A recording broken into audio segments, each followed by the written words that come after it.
So we just spent the last 2 Sundays talking about death, remembering those who have passed, remembering hardships like war. And this week I wanted to change the channel. I wanted to talk about rejoicing in the wonderful things God has done for us, even though.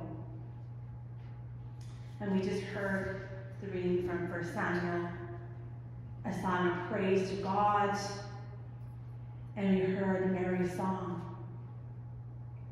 What surprises me about these two passages is that even though they're written 1,000 years apart, they seem to echo each other's joy of a son. Although two very different stories, one of a young, unwedded mother whose life was turned upside down by a request from God, and the other, a married woman unable to bear children, who is finally gifted with a child. Yet both women suffer hardship, and they still found something to rejoice in.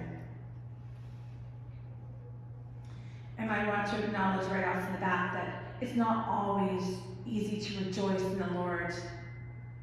Sometimes rejoicing in the Lord can be the farthest thing from our minds and our mouth.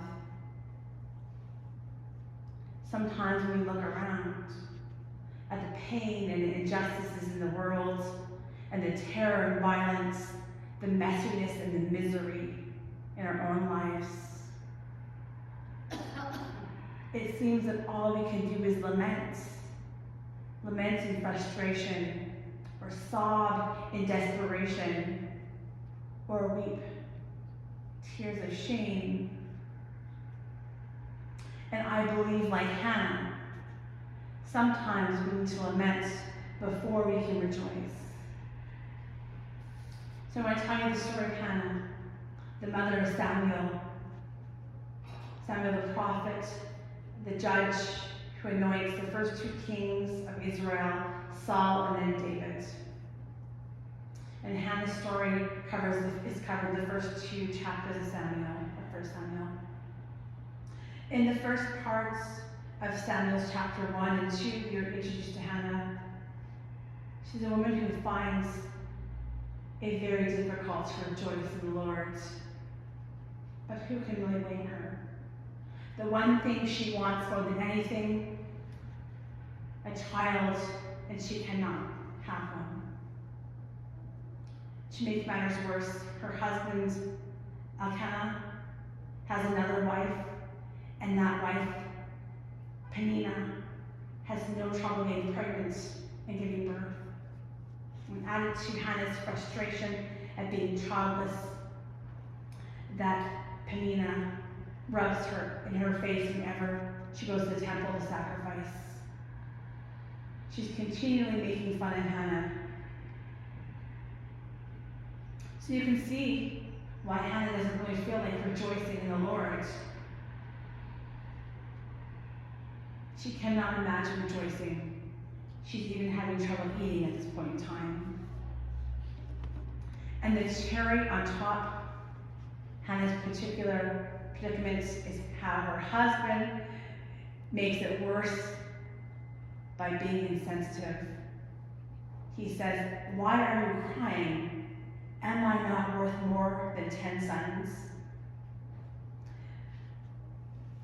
He apparently missed the premarital counseling session on what not to say to your spouse when they're suffering.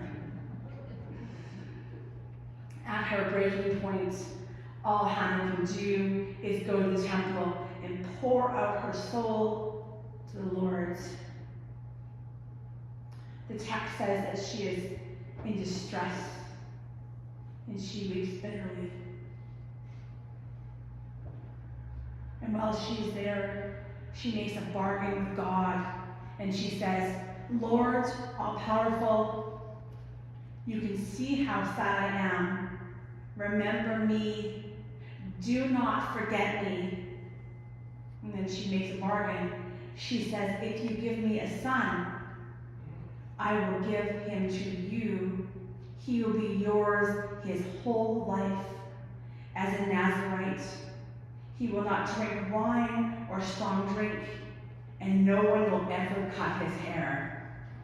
Very strange, but I have no idea why she said that. And Eli, the priest in charge of the temple, notices Hannah there and sees her mouth moving, but no sound is coming out, and he accuses her of being drunk. And Hannah's not happy. She tells him she is not drunk. She's lamenting. She's pouring her soul out to God in her great anxiety and anger. Anxiety and anger. Another translation might say anguish and grief. I do not know whether a great anxiety, anger, anguish, and grief are better than rejoicing, but I will say the words do seem to name what I imagine every single one of us has felt at one time in our life. We may not have been in Hannah's shoes exactly, but we all know what it's like to desperately want something and not get it.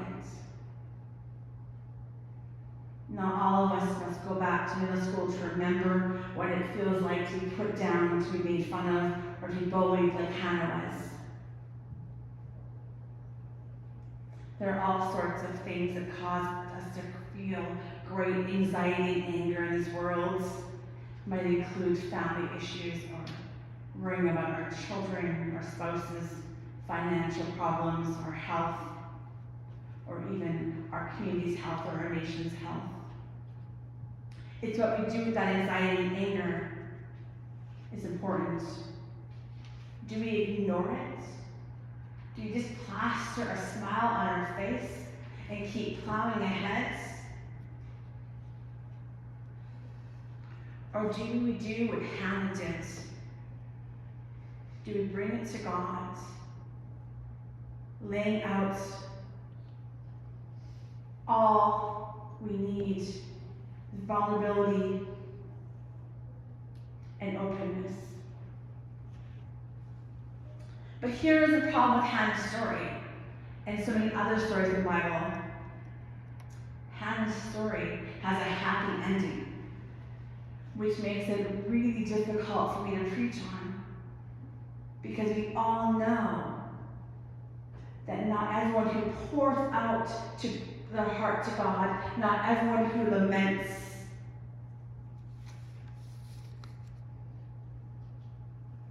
gets what they want.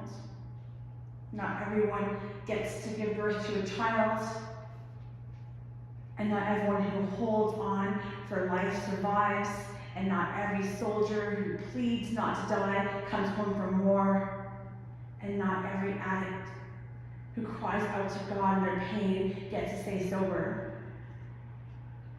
No matter what kind of bargain they make or we make with God, sometimes things just do not end well. But that being said, there's still value in our cries. Like Hannah, bringing the anger and the anxiety and longing to God is a resource that can sustain us.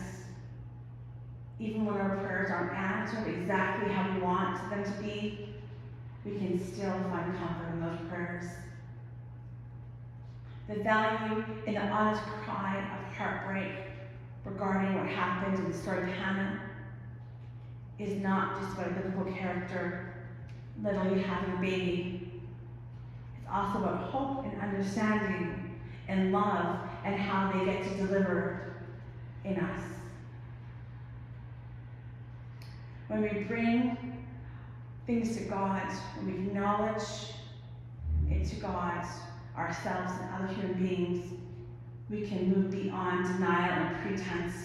We can bring it to the light in the air where then healing can happen. And that is how love and understanding is born. One of the most remarkable things about Hannah's prayer after Samuel was born And it serves as a model, as a template. And for Mary's Magnificat is how this formerly barren and bullied childless mother speaks on behalf of the poor, the hungry, the needy, the downtrodden, and sings out, the tables will be turned, not by might does one prevail. She rejoices even though things are not perfect.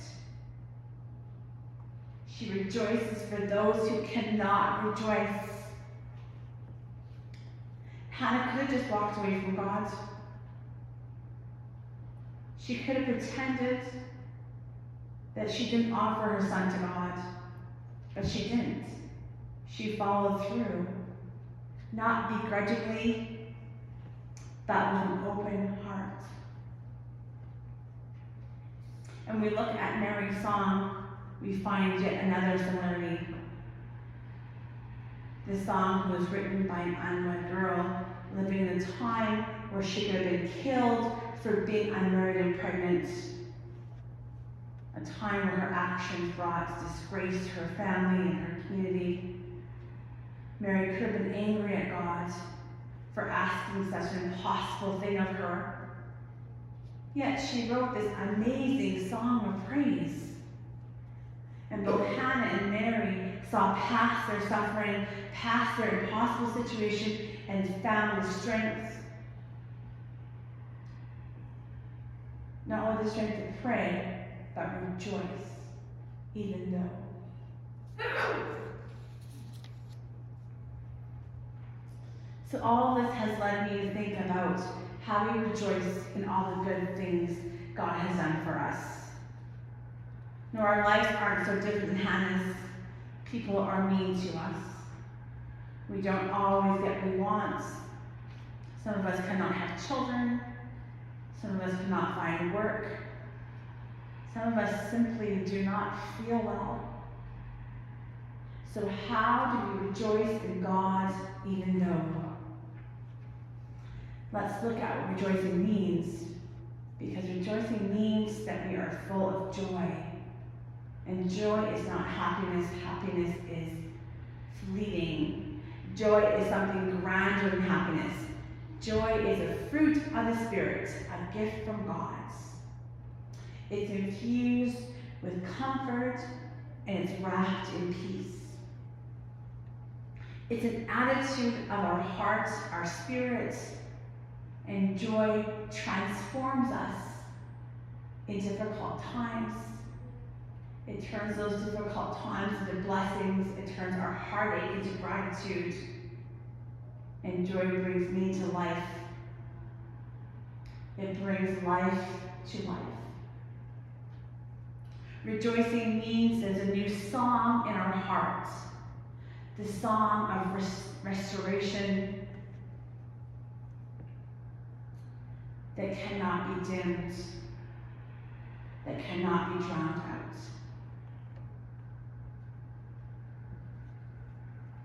I think one of the biggest reasons I find it so hard to rejoice in God is that I don't always trust God. I'm not like Mary or Hannah. I don't always trust that things will always turn out, and I lose hope. I remember back to last December when the government had just announced that Christmas gatherings were not going to happen. He basically said Christmas was canceled to a lot of people. I was in the middle of finishing my thesis, and there was no job prospects on the horizon at all.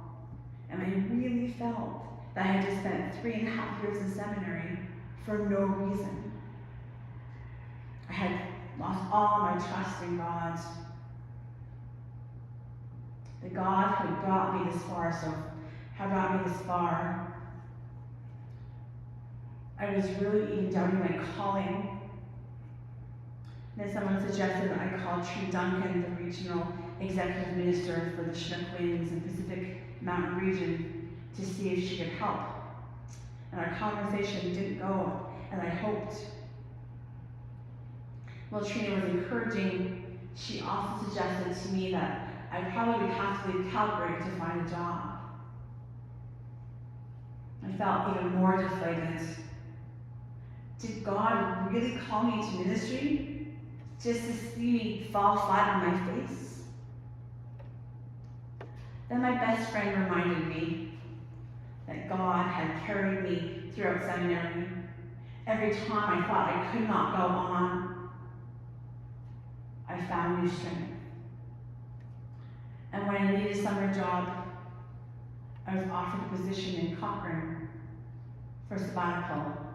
And when that job was over, I found a position at Foothills United Church. And when that ended, I got COVID and I needed a break. So, with this just small reminder from my friends, I lamented. I lamented over feeling lost, that school was ending, and I didn't know what to do, and I didn't have a job. I lamented that the pandemic was ruining my life. And then I prayed. I prayed to God that He would give me wisdom to pass my thesis interview, and I did. And I prayed that God would help me find a ministry position. And just out of the blue, John Penley called me. Trina had approached him about completing my supervised ministry experience, and he was needed help. And I prayed that that position would work out, and it did. And that Christmas, as I watched the Christmas Eve service on YouTube instead of in person, isolated in my house, I rejoiced even though we were in isolation, even though our Christmas was not normal, I rejoiced because everything had worked out. And I rejoiced because I had found the faith that I had lost. But even though those things worked out for me, it doesn't mean I don't have doubt.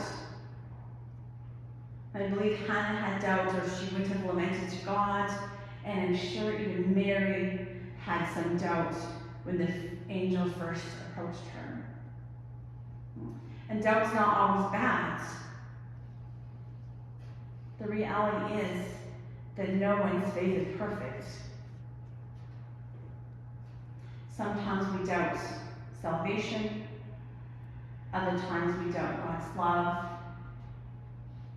We doubt the reliability of the scriptures, the existence of God, or the identity of Christ, and that's okay. One of my very favorite theologians, Rachel Held Evans, who's an American Christian columnist, blogger, passed away way too young, but she wrote amazing books. And she said, belief is always a risk, a gamble, an adventure, if you will. The line between faith and doubt is the point of action. You don't need certainty to have faith, just the willingness to be wrong. And she says, it's important not to pair up cynicism with doubt. It's easy to do that. It does more bad than good, only leading us to be more restless.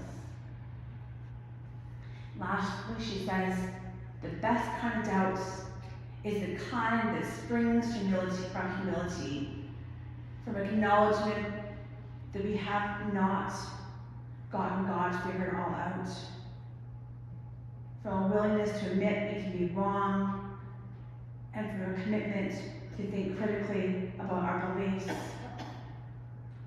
We doubt with humility when we recognize that our theology is not the moon, but rather the finger pointing at the moon. In this way, I think it's essential we doubt. For we are not doubting God, but rather ourselves. So despite Hannah experiencing many dark days of doubt, she continued to pray.